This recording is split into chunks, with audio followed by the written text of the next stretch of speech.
Todo começo do ano a gente cria metas e todo fim de ano a maioria delas fica pelo caminho. Se isso acontece com você, não é porque você é fraca, é porque você ainda não tentou do jeito certo. Hoje eu vou te contar o segredo que fez minhas metas começarem a se cumprir de verdade e não tem nada a ver com motivação. Antigamente eu não fazia lista e no final do ano eu já nem lembrava mais quais eram as minhas metas, ou quando lembrava delas não dava mais tempo de cumprir. Depois eu passei a fazer listas enormes e já no meio do ano me sentia frustrada porque eu percebia que eu não estava saindo do lugar.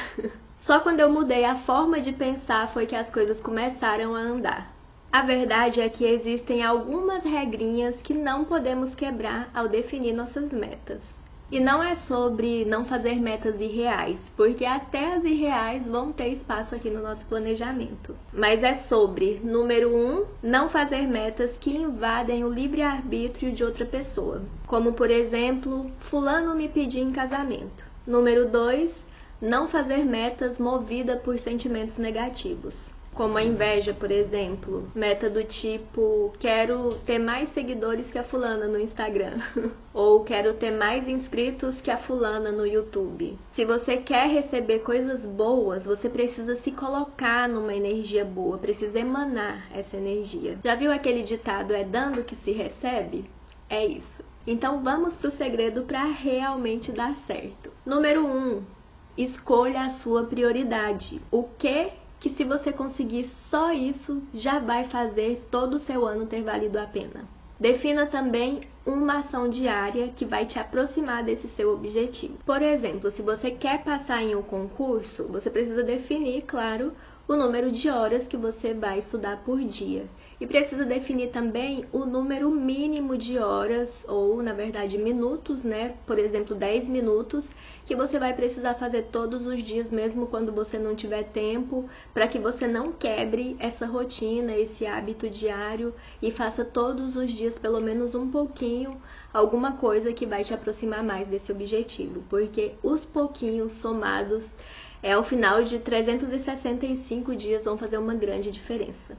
E escolha também uma palavra que vai te guiar todos os dias em direção a conquistar essa sua prioridade. Vou dar um exemplo meu. Antes de mudar pra cá, eu escolhi a palavra desconforto, porque a minha prioridade era essa mudança de estado, e uma mudança de estado é algo muito desconfortável, que exige ações pouco cômodas, como por exemplo você ter que doar ou vender coisas que você adora. Poderia ter definido desapego também, mas eu acho que o desconforto é o principal, porque tudo dá bastante trabalho. E escolha também uma frase que vai te motivar quando você se sentir cansada, para que você continue em frente. E voltando a esse meu exemplo, a frase que eu escolhi foi: não existe crescimento na zona de conforto e não existe conforto na zona de crescimento. Essa frase me lembrava que se eu estava me sentindo cansada, desconfortável, é porque eu estava no caminho certo, estava dando certo.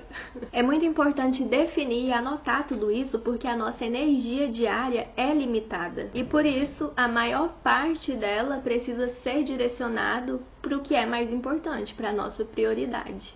Nessa etapa você vai definir todas as metas que dependem de você, ou seja, aquelas metas que você sabe que se empenhando bastante você consegue sim realizar. E não tem problema se der 20 metas, porque a prioridade já foi definida. E você só vai focar nas próximas depois que você alcançar a sua prioridade. Ou depois que você tiver feito a ação diária, né, que vai te aproximar da sua prioridade. No caso de você ter que fazer em paralelo, de ser algo que é maior, que vai demorar mais para você conseguir realizar. É preciso ter as outras metas, mesmo que menores, anotadas, para que você vá revisitando ao longo do tempo e não esqueça de nenhuma delas. Porque não tem como realizar algo se a gente nem mesmo se lembra que era o que a gente queria. E é muito importante que você tenha em mente que as metas são apenas um guia da vida que você quer construir.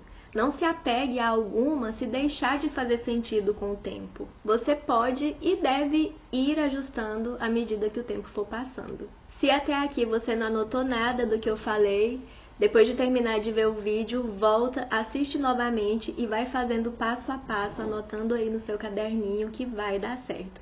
Então agora que você já definiu tudo isso que eu falei até agora, ou seja, as metas que são possíveis, nós vamos para o que eu chamo de metas do coração, porque você não consegue enxergar um meio racional de conseguir realizar. O ideal, na verdade, é que você tenha apenas uma meta dessa do coração, pelo menos uma por vez.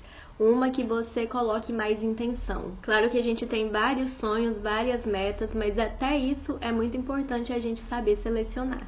O que está ao nosso alcance é a nossa obrigação correr atrás, mas o impossível a gente coloca nas mãos de Deus. Eu acredito em lei da atração, lei da vibração, lei da suposição e acho que todas elas são formas de Deus se manifestar nas nossas vidas. E por várias vezes aconteceu comigo, de eu pedir algo para Deus, até assim meio sem jeito, achando que eu estava pedindo demais, e Deus me presentear com o que eu estava pedindo, até nos mínimos detalhes que eu nem sequer tinha mencionado nas minhas orações, mas que estava claro no meu coração. Isso é incrível. E o meu primeiro carro foi um exemplo disso. Quando eu pedi isso para Deus, eu pedi até meio constrangida porque eu tinha R$0.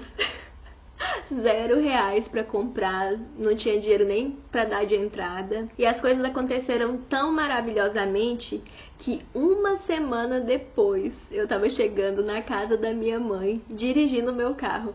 E todo mundo ficou assim, sem entender. Uai, como assim? De onde que saiu esse carro? E se tivessem falado pra mim 10 dias antes que eu ia estar com esse carro, que eu nunca nem tinha pedido pra Deus por achar que não tinha a menor possibilidade de acontecer, sabe, eu não teria acreditado. Falar, tá bom, você tá doido. Porque vislumbrando assim a minha situação financeira, a minha realidade, o que estava à minha volta naquele momento, não fazia o menor sentido. Mas Deus conseguiu encaixar as coisas de uma maneira tão incrível que uma semana depois de eu pedir isso pra Ele, eu já estava com o meu carro em mãos. Eu estava chegando com o carro para mostrar para minha mãe, sendo que eu não tinha comentado nada com ninguém, não tinha falado nada, e só cheguei lá com o carro. Ai, gente, isso é muito bom. Desejo muito que quem nunca sentiu isso ainda na vida, nunca passou por uma experiência assim, que passe. E vai passar, com certeza, eu creio. Mas resumindo, você não vai só anotar, você vai se colocar numa energia de gratidão todos os dias e você vai orar em prol do que você deseja conseguir, do que você deseja alcançar. Faz isso que você pode se surpreender muito. Eu acredito que quando a gente se empenha em ser bom e digno, Deus nos recompensa realizando um grande desejo do nosso coração. Essa é a minha visão sobre isso e eu quero saber o que você pensa também. Você acha que lei da atração funciona ou que é coisa da nossa cabeça? Acha que Deus tem alguma coisa a ver com isso ou é uma força paralela? Deixa pra mim nos comentários que eu adoro falar sobre isso. E criar metas é o primeiro passo, mas existe algo que quase ninguém fala: crescer em silêncio. No próximo vídeo eu vou te mostrar como eu vou aplicar isso em 2026. Para conquistar as mudanças que eu desejo para minha vida. Então se inscreve no canal para continuar acompanhando. Aqui a gente constrói juntas a melhor versão das nossas vidas, sem pressa, mas sem desistir. Um beijo e até o próximo vídeo.